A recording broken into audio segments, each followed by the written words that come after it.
Ayoni shy. Ayoni shy. Nishai. Namna gani? Hatari sana. Mzuka hatari. Nabii. Sasa nishai. Mimi nataka kwanza unaona kijani? Naiona baba. Umewaka. Hatari. Unatisha. Nabii. Hatari. Sasa nishai.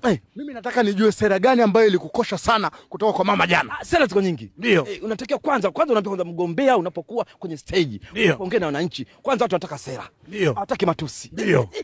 Sera na mama ameongea vitu vingi sana vya maana. Ndio. Angalia mwananchi anasema yes hivi nataka. Kwanza amezungumza kabisa namna ambavyo kama una maiti yako iko Mwimbili. Ndio. Mochwali pale.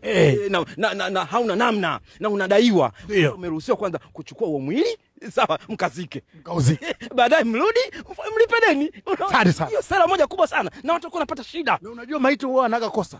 Maiti anakosa shakufa. Unafanya sasa. Unamweka pale, unamweka muda mrefu pale. Tafuta mizambi bure tu. Sera ya pili. Sera ya pili. Ndio. Kwambia kabisa kutibu ini. Ndio. Kutibu figo. Uhai huu. Kutibu na zidane. Nayo bure. Ndio. Na wapi hiyo? Sasa nawaambia hivi. Ndio. Oktoba tunatiki.